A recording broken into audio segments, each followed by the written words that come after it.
Alhamdulillahirrahmanirrahim. Alhamdulillah, puji syukur kita kepada Allah Subhanahu wa Ta'ala. Malam hari ini kita kembali bisa hadir pada majelis di Masjid Al-Farah ini. Semoga yang kita untuk tolong ini saling bersilaturahmi menjaga sebagai kebaikan di sisi Allah Subhanahu wa Ta'ala. Amin ya rabbal alamin. Bapak Ibu masyarakat muslimin dan muslimat, para jamaah yang dirahmati Allah, malam ini kita akan membahas satu bab tentang dianjurkannya oleh baginda Nabi Sallallahu Alaihi Wasallam kalau kita beribadah itu yang sederhana saja, jangan yang sulit-sulit untuk kita amalkan. Dilakukan yang sederhana dan mudah. Karena kalau kita menunaikan sesuatu itu tidak dalam kondisi yang kita rasakan itu mudah bagi kita, pasti tidak akan bisa orang istiqomah dalam beramal. Makanya di dalam Quran itu sendiri Allah Subhanahu wa Ta'ala itu pernah berfirman begini, Toha, di dalam surah Toha itu, Ma anzalna alaikal Qur'ana litasqa.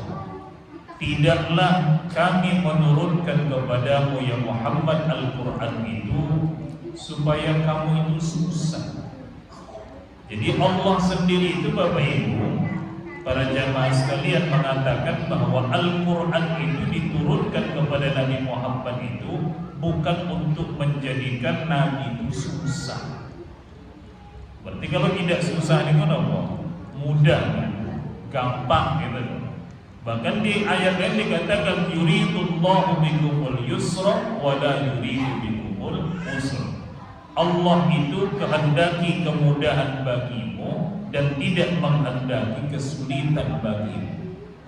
Jadi maknanya itu begini, dari dua ayat ini secara sederhana bahwasanya Allah itu tidak ada yang Dia perintahkan di dalam Al-Quran itu kecuali mudah untuk diamalkan. Jadi sebetulnya tidak ada yang sulit. Sulit itu ketika sesuatu itu kita memandangnya dengan nafsu. Tapi kalau panjenengan memandangnya bahwa sesuatu itu bentuk penghambaan seorang makhluk kepada Allah, pastilah menjadi mudah.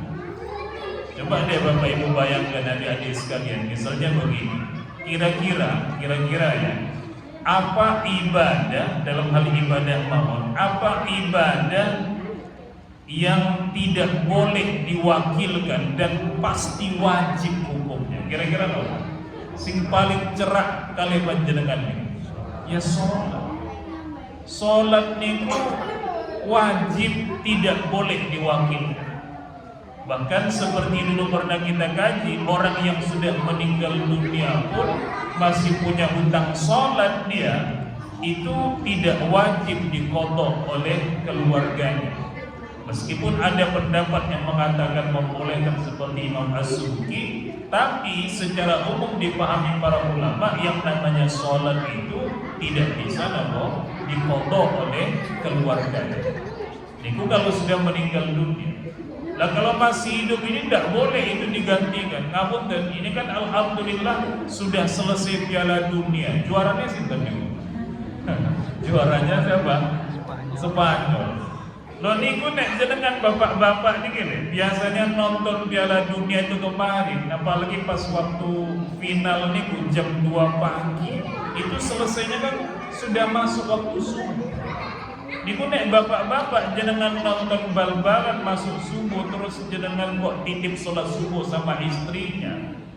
Bu titip ya, nopo titip sholat subuh. Tidak boleh nih, tidak boleh kan? Haram niku, tidak boleh dilakukan, harus diamalkan sendiri. Niku sholat niku yang 5 waktu ternyata yang wajib itu hanya 5 waktu. Bahkan yang 5 waktu yang wajib itu pun rokaatnya paling banyak hanya 4 rokaat. Coba panjenengan bayangin betapa Allah itu menginginkan kemudahan bagi kita yang wajib saja itu sehari semalam itu tidak sampai lebih dari 5 kali. Dan dari 5 kali itu paling banyak rokaatnya berapa? 4. Itu paling banyak. Makanya kemudian jenengan mungkin seperti kemarin juga pernah kita kaji, dalam sholat wajib niku berdiri niku hukumnya wajib. Tapi ketika panjenengan tidak mampu berdiri, boleh napa? Duduk. Boleh kan? Tidak ada masalah. Jenengan kalau sholat wajib niku tidak bisa berdiri, boleh duduk. Ketika panjenengan tidak bisa duduk, boleh berbaring.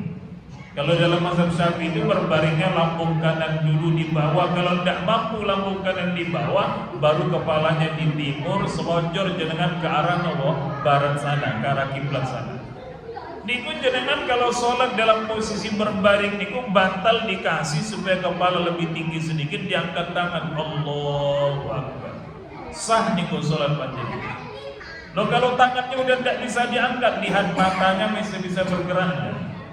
Nek matanya masih bisa bergerak, jangan takbiratul ihram pakai gerakan mata, yang mendelik sidik, mendelik, gitu.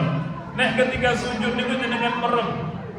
Coba bagaimana Tuhan itu memberi pada kita hal yang wajib mawon itu mudahnya seperti itu. Seandainya misalnya, namun jenengan itu sudah tidak bisa bergerak lagi, tapi kesadaran itu masih ada di dalam diri panjenengan, tetap wajib sholat itu semampu panjenengan, sesadar-sadarnya panjenengan. Nah, betapa mudah. Tapi kalau sudah tidak sadar, ya sudah tidak ada, bahkan rohnya sudah tidak ada, ya gampang boleh nih, tinggal disolatkan. Berarti seperti mayat nih. Artinya apa? Coba panjenengan lihatlah, sholat maut yang wajib itu begitu mudahnya diberikan Allah. Tidak bisa berdiri, boleh duduk, tidak bisa duduk berbaring dan seterusnya itu. Wajibnya hanya 5 kali sehari semalam. Niku makna di balik ayat ini diantaranya itu seperti itu. Allah itu kehendaki kemudahan, tidak menghendaki kesulitan. Nah, boleh misalnya puasa sing wajib itu kan cuma 29 atau 30 hari, yaitu di bulan Ramadan. Selain di bulan Ramadan niku puasa napa? Sunnah.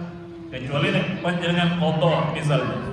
Artinya puasa di Ramadan itu cuma 29 atau 30 hari. Itu pun jenengan berniat sebelum subuh niku untuk berpuasa, ternyata setelah waktu zuhur jenengan niku kok perlu tendak karu-karuan melintir-melintir. Ya, hausnya ndak karu-karuan, seandainya jenengan ndak batalkan bakal pingsan, jenengan boleh membatalkan puasa itu, tapi nanti di luar Ramadan wajib diqadha. Coba bayangin nih, puasa mawon diberi Allah jalan kemudahan bagi kita. Tapi ngapunten tidak semua yang lapar haus pas zuhur niku harus dibatalkan. Dengan puasa puasa wajib terus sedikit ngelak, sedikit lapar batal tidak boleh. Tapi seandainya memang itu membuat mudarat bagi kehidupan kita, boleh untuk dibatalkan. Apalagi yang wajibnya zakat, ya begitu. Nisabnya belum sampai, haulnya belum sampai, ya tidak wajib dizakati. Apa? Haji juga begitu. Tidak punya uang, belum mampu, ya tidak usah haji. Coba. Artinya apa? Sebetulnya agama kita ini dalam hal ibadah itu, Bapak Ibu sekalian, adik-adik para jamaah, itu ternyata ya tidak susah-susah juga. Dimudahkan oleh Allah Subhanahu wa Ta'ala. Makanya nanti kita akan lihat beberapa riwayat dari baginda Nabi itu seringkali, tidak cuma sekali 2 kali, seringkali mengoreksi ibadahnya para sahabat itu karena menurut beliau itu berlebihan. Namun misalnya begini, ada cerita dari Sayyidah Aisyah. Ini diriwayatkan oleh Imam Bukhari dan Muslim. Aisyah itu cerita, Nabi itu satu hari datang ke rumah saya, kata beliau. Lalu kemudian Nabi datang ke rumah, dilihat oleh Nabi ada seorang wanita lain duduk di samping Aisyah ini. Ditanya Nabi, man hazihi, siapa orang ini wahai Aisyah? Kemudian beliau mengatakan, hiya fulanah, itu si fulanah ya Rasul. Ulana niku nambah julukan lah kayak panjenengan nek di kantor si anu kan maksudnya, dan disebut namanya fulana. Nah, lalu Aisyah itu mengatakan begini, disebut-sebut oleh beliau keistimewaan wanita niku. Napa istimewanya? Beliau sholat sunnahnya luar biasa. Maksudnya bagaimana? Selalu wanita itu habis sholat isya itu tidak tidur, tapi sholat sunnah selesainya itu sebelum waktu subuh. Coba Bapak Ibu bayangin. Nah, ibu-ibu Al-Falah ini kira-kira kuat nggak tadi? Habis sholat isya, sholat sunnah selesainya sebelum waktu subuh. Kuat nggak tadi? Tidak mungkin kuat. Nengnek jenengan tidur habis sholat isya, bangunnya sebelum subuh, kuat nggak betul? Oh, kuat, saya sama nih, kuat saya ini. Pokoknya bangunnya sebelum subuh, tidurnya setelah sholat isya itu kuat. Loh, jenengan mungkin Bapak Ibu mesti berpikir itu orang kan luar biasa. Bisa sholat sunnah setelah sholat isya selesainya sebelum subuh itu kan luar biasa. Tapi apa kata baginda Nabi? Baginda Nabi itu ketika mendengar itu mengatakan begini, "Ma alaikum bima tutiqun." Jangan seperti itu, kata Nabi. Kamu kalau sholat itu sholatlah semampu. Jangan seperti itu. Mengapa? Fa wallahi demi Allah la yamallullahu hatta tamallu. Allah itu tidak akan pernah bosan sampai kamu yang bosan. Jadi Bapak Ibu, Nabi itu sampaikan kepada wanita itu, kamu kalau sholat itu jangan seperti itu. Masa orang sholat habis sholat isya sebelum subuh baru selesai, itu tidak mungkin mampu bertahan lama nih. Jenengan maulah Bapak Ibu, ngapunten nggih, jenengan misalnya mencoba, dan jenengan tidak percaya, mulai nanti cobaannya itu mulai besok. Habis sholat isya itu jenengan sholat sunnah sebelum subuh baru selesai. Itu paling pol panjenengan mampu itu paling cuma 3 hari. Hari pertama diuji, enaklah badannya. Hari kedua mulai merasa ngantuk. Hari ketiga ngantuk empol nih. Mengapa? Ya karena tidak tidur. Ya, akhirnya apa? Seperti kata baginda Nabi tadi, Allah itu tidak akan pernah bosan sampai kamu yang bosan. Maksudnya itu Allah itu akan terus memberikan kepada kamu fadilah, keutamaan, pahala dari ibadahmu itu sampai kamu yang bosan beribadah. Coba deh, kira-kira wanita model begini ini kuat berapa lama dia ibadah model seperti ini? Dan itu banyak dilakukan para sahabat. Maka Nabi katakan jangan begitu. Nanti kalau misalnya udah tidak kuat, mestinya itu kan kualitasnya dikurangi, kuantitasnya dikurangi. Misalnya sholat sunnah biasanya misalnya 20 rakaat atau 50 rakaat, akhirnya karena ngantuk kurang jadi 40 rakaat, kurang jadi 20 rakaat, berkurang. Sampai pada akhirnya ketika capeknya udah tidak karuan, akhirnya dia hentikan. Lah kalau sudah dihentikan, Allah itu menghentikan kepada kita pahalanya itu. Makanya kata baginda Nabi, Allah itu tidak bosan sampai kamu yang bosan. Maka bagaimana caranya supaya tidak bosan itu? Lakukan amalan itu semampu panjenengan. Gitu loh maksudnya. Makanya Nabi katakan di kelanjutan hadis ini, wa kana ahabbud dini ilaihi, yang paling disukai Allah dari semua amal itu adalah mada wa ma sahibuhu alaihi, yang menjadikan orang yang mengamalkannya itu bisa mudawwamah itu berkelanjutan, bisa istiqomah. Iku lho Bapak Ibu. Jadi sing penting Bapak Ibu sekalian adik-adik, jenengan nek ibadah niku sing penting niku napa? Istiqomah di dalam ibadah. Gitu loh. Jadi jangan sampai sepertinya maaf ketika bulan Ramadan niku baca Quran, pingin banyak sekali khatamnya. Sudah saya ceritakan tuh, di tempat saya itu, ngapunten, Ramadan kemarin itu 45 kali khatam Quran. Wong Ramadan ini 30 dino, 29 hari, tapi 45 kali khatam Quran. Ngakunya mereka sih begitu, ngakunya. Nah, saya katakan kalau memang seperti itu, nanti habis bulan Ramadan masuk Syawal masih bisa enggak khatam Quran? Gitu loh. Makanya mestinya itu ngapunten nek jenengan maos Quran niku, Ya bacalah Quran itu semampu panjenengan, gitu loh. Jangan sampai dengan satu kali duduk baca 5 juz, habis itu 5 bulan orang mau Quran. Kan bahaya tuh nih. 5 juz sekali duduk, habis itu 5 bulan tidak mau baca Quran. Itu tidak benar nih. Jadi artinya seperti halnya baginda Nabi ini tadi, sholat itu jangan ditunaikan dengan keterpaksaan. Ya tunaikan saja semampu kita. Banyak loh sahabat Nabi itu, tidak cuma wanita ini ngapunten. Ada dulu namanya Abdullah bin Amir bin As. Abdullah niku terkenal beliau itu 2 hal amalannya di siang dan malam itu. Kalau malam hari itu dia mengkhatamkan Quran 1 malam itu. Kalau siang hari niku beliau itu berpuasa. Loh niku terdengar Nabi niku. Dipanggil Nabi, saya kok mendengar katanya kamu kalau malam hari mesti khatam Quran, kalau siang hari kamu mesti puasa. Iya ya Rasul, kata beliau. Apa kata Nabi? Jangan begitu, kamu itu tidak akan mampu. Kamu kalau mau khatam Quran, ini cara ini diajarkan Nabi. Kalau mau mengkhatamkan Quran itu khatamkan setiap 30 hari. Berarti setiap bulan khatam Quran. Nek setiap bulan kamu masih mampu, ingin lebih cepat lagi, khatamkan Quran itu 20 hari sekali.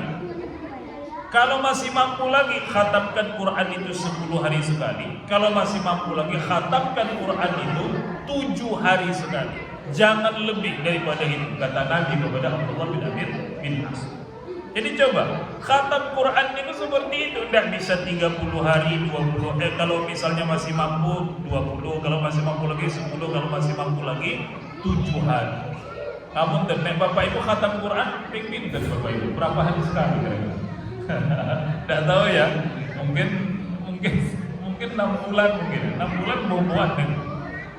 Itu loh artinya apa? Mudah kan Nabi itu ngajar kan. Termasuk puasa. Ngapunten. Abdullah bin Amir bin As itu kalau puasa itu setiap siang minggu puasa.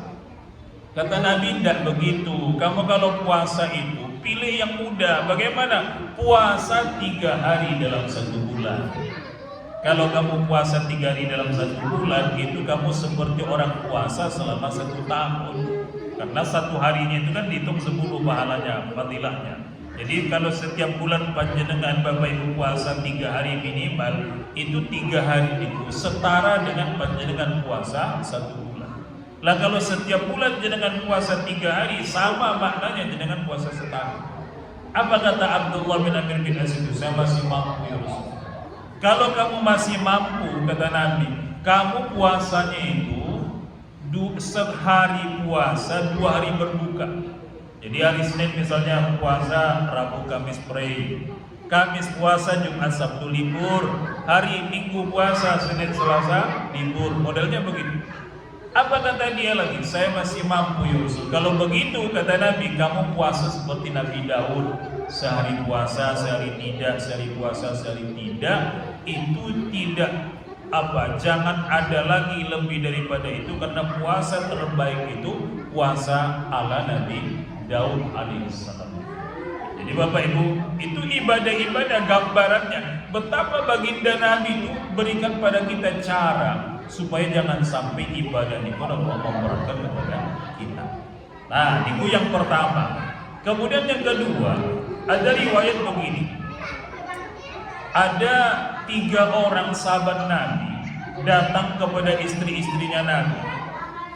Apa yang mereka tanya kepada istri-istri Nabi itu? Mereka tanya bagaimana ibadahnya baginda Nabi itu kalau siang dan malam hari.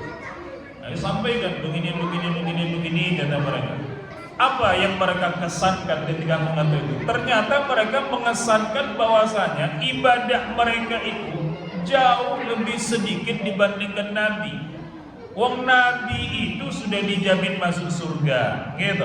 Dijamin Allah, segala khilafnya diampuni, ibadahnya luar biasa. Jadi kata mereka, bagaimana dengan kita? Wong kita ini tidak dijamin masuk surga, kok ibadahnya sedikit. Saya harus lebih baik dan lebih banyak ibadahnya. Bayangin. Artinya apa? Mereka ingin nyanyi baginda Nabi ini.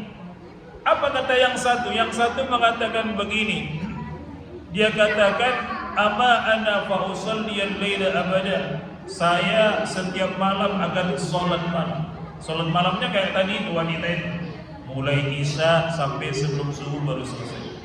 Lah yang satu lagi mengatakan begini, saya setiap siang hari mesti akan puasa selamanya, tidak akan pernah saya berbuka. Maksudnya itu selain yang diharamkan puasa itu hari Idul Adha, Idul Fitri, Ayyamun Tasyrik, hari-hari tasyrik itu kan tidak boleh. Selain itu mereka dia puasa.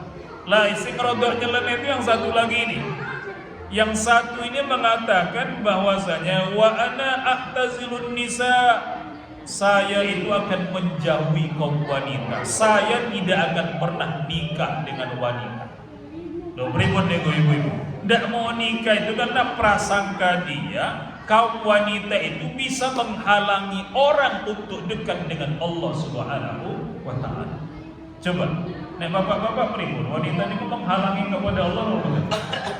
Dengan hati-hati jenengan mengatakan menghalangi, nanti bahaya nih. Jadi wanita itu sebetulnya tidak untuk menghalangi, tapi rasanya itu begitu. Saya tidak mau menikah karena saya ingin dekat dengan Allah. Lah ternyata Bapak Ibu sekalian para jamaah, kabar itu didengar Nabi. Lalu Nabi tanya, saya kok mendengar kalian mengatakan begini, begitu. Kata mereka, benar ya Rasul. Apa kata Nabi? Saya ini, kata beliau, la akhsyakum lillah wa atqakum lahu. Saya itu lebih bertakwa dibandingkan kalian, dan saya itu lebih takut kepada Allah dibandingkan kalian.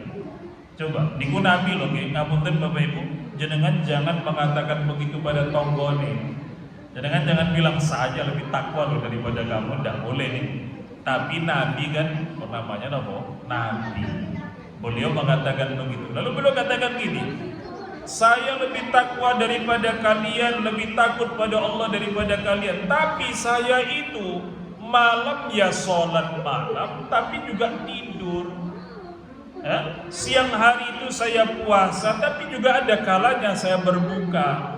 Dan saya itu juga menyukai wanita, saya juga beristri, saya juga punya anak. Makanya kemudian beliau katakan apa? Faman raghiba an sunnati falaysa minni. Siapa yang tidak menyukai sunnahku, dia bukan bagian dari umat. Itu loh Bapak Ibu. Jadi jangan sampai kita karena ingin dekat dengan Allah itu lalu menyingkirkan segalanya. Hak-hak kita tidak kita beri kepada diri kita, gitu. Misalnya seperti tadi, sholat malam niku, sholat niku kira-kira ngapunten nggih, kira-kira sholat itu haknya sinten? Niku haknya Allah. Kita wajib menunaikan sholat, haknya Allah. Jangan sampai haknya Allah niku kita berikan, tapi hak kita tidak kita berikan.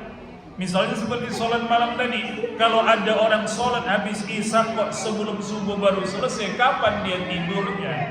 Wong meripat ini kok ngantuk gitu kan, sehingga kemudian dia memaksa diri. Itu bagian dari cara yang tidak benar di dalam pandangan baginda Nabi Sallallahu Alaihi Wasallam. Termasuk tidak menikah tadi. Ngapunten, sebenarnya ulama-ulama itu tidak menikah ya banyak sebetulnya. Ada misalnya Imam An-Nawawi. Imam Nawawi ini dia sampai meninggal dunia tidak nikah. Karena Imam Nawawi niku ya sibuk apa? Kalau tidak ngajar kitab, ya nulis kitab. Niku Imam Nawawi. Siapa lagi? Imam Jalaluddin Asyuti, penulis kitab tafsir Jalalain, salah seorang di antaranya itu. Itu juga tidak nikah sampai meninggal dunia. Karena itu sibuk dirinya dengan apa? Ngaji, nulis kitab, ngaji. Lah beda kalau kita sekarang. Kita sekarang tidak nikah itu macam-macam alasannya. Ya, karena mungkin masalah ekonomi bla bla bla macam-macam. Jadi seperti itu. Jadi maksudnya itu begitu Bapak Ibu. Jadi jangan sampai kita hendak mendekati Allah lalu kita kemudian tidak memberikan hak kepada diri kita sebagai seorang hamba Allah Subhanahu wa Ta'ala. Lah ada lagi cerita begini. Ini sekitar cerita-cerita singkat lah dalam makna apa yang saya sampaikan pada judul tadi. Ceritanya itu Bapak Ibu, kata Anas bin Malik, Nabi itu datang ke Masjid Nabawi. Lah di masjid itu Nabi melihat di antara dua cagak masjid itu ada tali yang diikatkan. Lalu Nabi tanya, ini tali siapa ini? Milik siapa? Kata para sahabat yang lain itu mereka mengatakan, haza hablul li Zainab. Ini tali milik Zainab ya Rasul. Sedang Zainab niku ya salah seorang istri Nabi. Nah, untuk apa kata baginda Nabi? Mereka mengatakan Zainab itu kalau sholat malam, kalau beliau ngantuk itu tali itu dipegang. Jadi kayak tali diikatkan di antara dua cagak masjid itu. Dipegang sama dia supaya tidak jatuh. Padahal dia lagi ngantuk, supaya tidak jatuh itu dia pegang. Makanya kalau Bapak Ibu pas ngantuk dia pegangan, pegang supaya tidak ngantuk. Nah, apa yang kata baginda Nabi? Jangan begitu.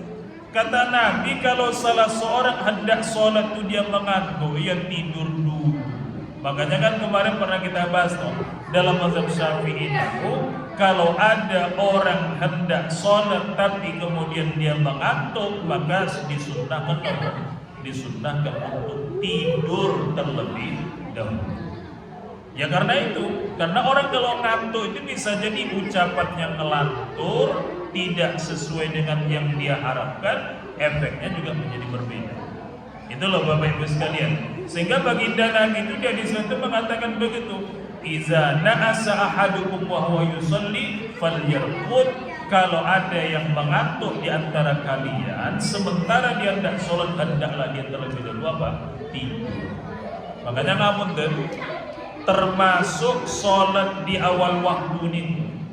Maaf nih, kira-kira menurut jenengan sholat di awal waktu niku saya tahu saya sangat tuh sholat di awal waktu, tapi tidak semua sholat di awal waktu niku saya. Nah kok bisa ya seperti ini hadis ini tadi? Kalau kemudian dia ngantuk terdengar azan, dia dianjurkan Nabi tidur dulu. Makanya mungkin sudah pernah saya katakan belum ya, kalau ngantuk misalnya azan zuhur, jenengan dengar azan, jenengan ngantuk niku malah dianjurkan tidur. Tapi ya harus dibuat bangunnya misalnya jangan sampai di luar waktu zuhur. Bangun ya jam 2, alarmnya di setel, jam 2 dia bunyi bangun. Jangan sampai jenengan ngantuk, tidur tangi-tangi serampung isya, lalu jenengan niat usolli fardhu zuhri wal asri wal maghribi wal isya'i jam'at ta'khir. Tidak boleh. Tapi apa? Ya harus ditata, jangan sampai melebihi batas sholat itu. Nah, itu bagian anjuran dari baginda Nabi. Ternyata baginda Nabi itu seperti itu loh Bapak Ibu. Mudahnya beliau ingin kepada kita itu sesuatu yang mudah dalam ibadah itu. Maka jangan memberatkan diri dalam setiap ibadah itu. Bahkan dulu ini pernah Nabi itu mempersaudarakan dua orang sahabat. Yang satu itu siapa? Salman Al-Farisi. Lah yang satu itu Abu Darda. Jadi ini orang beda ini. Kalau Salman itu kan aslinya itu Iran itu sekarang. Lah Abu Darda itu dari dari Mekah yang hijrah ke Madinah. Dipersatukan Nabi sebagai saudara. Lah satu hari datang Salman itu ke rumahnya Abu Darda itu di sore hari ini. Dilihatnya oleh Salman itu istrinya Abu Darda itu udah sore hari itu udah dandan. Jadi pakaiannya masih pakaian kayak orang tidak keurus lah seperti itu. Pakaian yang tidak rapi padahal suaminya ada di rumah. Lalu ditanya oleh Salman tuh, kenapa kamu kok tidak dandan? Suamimu ada di rumah. Apa kata istrinya Abu Darda itu? Saudaramu Salman itu udah tidak tertarik pada dunia. Maksudnya itu tidak tertarik itu tidak cuma pada dunia emas, perak, kendaraan dan sebagainya. Termasuk istrinya itu juga udah tidak dia suka. Karena bagian dari kehidupan dunia menurut Abu Darda. Jadi tidak dia perhatikan istrinya itu. Nah, malam itu ketika Abu Darda Salman itu nginap di rumah, habis sholat isya itu Abu Darda itu mau sholat sunnah. Sementara Salman itu mau tidur. Katakan oleh Salman, ayo tidur dulu, kamu jangan sholat dulu. Nah udah, dia tidur. Selang beberapa jam bangun lagi dia, wudhu lagi pengen sholat. Kata Salman, tidur dulu, nanti sepertiga akhir malam baru kamu bangun kita sholat. Lah akhirnya Bapak Ibu sekalian, adik-adik para jamaah, sampai sepertiga akhir malam mereka sholat sunnah. Lalu dinasihati oleh siapa? Salman ini. Apa kata Salman Al-Farisi ini kepada Abu Darda itu? Wahai Abu Darda, Allah segala sesuatu itu ada haknya. Allah itu ada hak atas dirimu, itu ada hak atasmu. Keluargamu itu ada hak atasmu. Maka berikan pada mereka, kata Salman, sesuatu yang menjadi haknya. Maka apa? Disampaikan hal itu kepada baginda Nabi. Nabi lalu mengatakan, benar ungkapan Salman ini. Apa maksudnya sebenarnya? Allah itu punya hak untuk disembah, ya disembah. Kita itu punya hak untuk istirahat, ya istirahat. Jangan dipaksakan diri. Kemudian istri kita, anak kita punya hak, ya diperhatikan. Jadi ngapunten, siapapun kita, jangan karena atas nama ibadah lalu hak orang lain itu diabaikan. Itu tidak benar. Makanya kan mohon maaf ya, saya tidak tahu di sini ada benda itu. Ada kan ngapunten loh, orang-orang yang biasanya maaf ya keluar atas nama dakwah, istrinya terlantar, anak-anaknya tidak terurus. Bahkan kemudian ngapunten, harta bendanya dijual untuk dakwah keluar, sementara anak istrinya itu tidak mendapatkan nafkah. Lah ini pun tidak benar. Saya tidak perlu menyebutlah, saya kira panjenengan paham itu. Tapi yang pasti agama kita itu mengajarkan bahwasanya mendekati Allah niku ya harus didekati, tapi jangan sampai hak-hak kita, hak keluarga kita, hak tetangga kita itu diabaikan. Itu tidak dibenarkan. Lah, terakhir saya ingin sampaikan begini. Niki paling penting nih di antara hadis-hadis yang terkait dengan masalah yang tadi kita sampaikan judulnya ini. Dulu Bapak Ibu, ada seorang sahabat namanya itu Hanzola. Hanzola ini termasuk sekretarisnya Nabi. Nah, satu hari dia ketemu sama Abu Bakar. Ketemu sama Abu Bakar itu setelah uluk salam, Abu Bakar itu dijawab sama Hanzola itu salam. Lalu ditanya sama Abu Bakar, bagaimana kabarmu wahai Hanzola? Apa kata Hanzola? Saya sudah jadi orang munafik. Saya sudah jadi orang munafik. Coba jangan bayangin, ada sahabat sekretarisnya Nabi, orang yang dekat juga dengan Nabi, ngaku dia itu udah munafik. Lalu ditanya Abu Bakar, mengapa kamu mengatakan kamu munafik? Kata dia, saya itu kalau pas berjumpa dengan Nabi, Nabi ceritakan saya tentang surga, tentang neraka, itu seakan-akan saya melihat surga dan neraka itu di hadapan pandangan saya ini. Tapi ketika saya pulang ke rumah saya, ketemu istri, ketemu anak-anak saya di tempat kerja saya di pasar, saya lupa ya. Dia katakan, saya kalau ketemu istri sama anak-anak saya itu surga neraka itu saya lupa. Jadi saya sudah menjadi munafik, kata dia. Bapak Ibu, mereka berdua ini datang pada Nabi, diceritakan yang sama itu. Kata Nabi, kenapa kamu mengatakan dirimu munafik wahai Hanzola? Kata Hanzola, dia ceritakan seperti yang tadi diceritakan kepada Abu Bakar itu. Apa kata baginda Nabi SAW? Beliau mengatakan begini, wallazi nafsi biyadi, demi Allah, lau tadumuna ala ma takununa alaihi indi wa fi dzikr.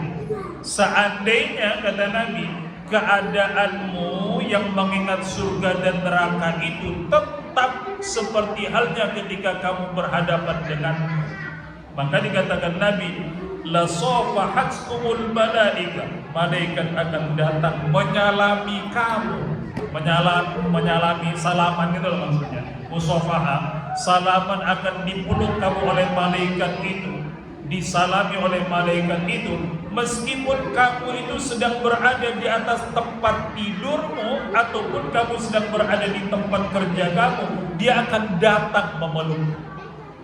Niku ngapunten, jenengan pun tahu di peluk malaikat apa derek. Siap-siap mau di peluk malaikat.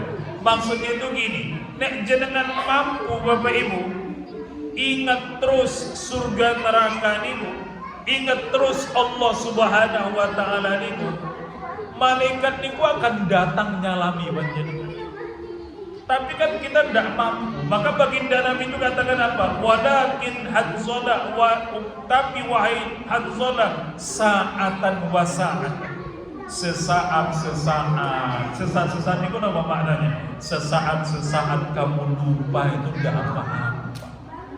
Jadi maksudnya sesaat panjenengan lupa surga, sesaat panjenengan lupa neraka, bahkan ngapunten sesaat panjenengan lupa Allah itu sebetulnya adalah kondisi kita sebagai manusia segera kembali kepada Allah dengan memperbanyak istighfar. Coba ada yang ngapunten, jenengan Bapak Ibu kira-kira bisa tidak 24 jam hidup sehari semalam itu ingat terus sama Allah? Bisa enggak? Mampu enggak jenengan mengingat Allah itu tanpa ada waktu? Enggak mungkin mampu. Nah, nyatanya jenengan belum pernah didatangi malaikat loh. Nek jenengan mampu mesti didatangi malaikat jenengan, tapi kan belum mampu. Artinya apa? Itu wajar. Jenengan kadang lupa Allah niku, lupa surga, lupa neraka itu, lupa bahkan baginda Nabi itu. Itu sebetulnya sesuatu yang wajar kepada kita sebagai makhluk manusia ini. Tapi jangan lupa segera untuk beristighfar kepada Allah Subhanahu wa taala. Itu loh. Makanya namun nek jenengan lagi nopo niku piknik, pergi ke pantai, niku kira-kira jenengan kelingan Allah terus mboten? Ya tidak bisa loh. Terkadang ya beberapa saat lupa kita kepada Allah niku. Niku nggih boten napa-napa. Itulah makhluk Allah itu memang begitu tempatnya salah-salah dan lupa. Jadi maksudnya hadis ini adalah sesaat jenengan lupa kepada Allah niku boten napa-napa. Yang masalah niku nek sesaat panjenengan ingat Allah. Loh nek kelingan Allah nek sesaat toh. Berarti kan banyak yang enggak ingat. Sesaat kok ingat, nah itu yang bahaya nih. Makanya mestinya apa? Sesaat lupa nih tidak apa-apa. Bermakna banyak ingatnya, terkadang lupa. Lah terkadang lupa nih secara syariat sebenarnya hal yang wajar karena kita adalah seorang makhluk bernama manusia. Nah, jadi Bapak Ibu, itulah diantaranya yang perlu saya sampaikan pada malam hari ini. Jadi intinya jangan sampai kita ibadah kepada Allah ingin mendekati Tuhan tapi melupakan hak-hak kita sebagai makhluk Allah, hak keluarga kita, hak anak kita, hak tetangga kita. Semuanya harus diberikan haknya dan dengan cara seperti itulah amalan-amalan yang sebagaimana disebutkan Allah tadi tidak menjadi berat. Yuridullahu bikumul yusra wa la yuridu bikumul usra. Allah itu kehendaki bagimu kemudahan, tidak menghendaki bagimu kesulitan. Oke, saya kira itu saja Bapak Ibu, mudah-mudahan bermanfaat. Nanti kalau ada pertanyaan silakan. Assalamualaikum warahmatullahi wabarakatuh.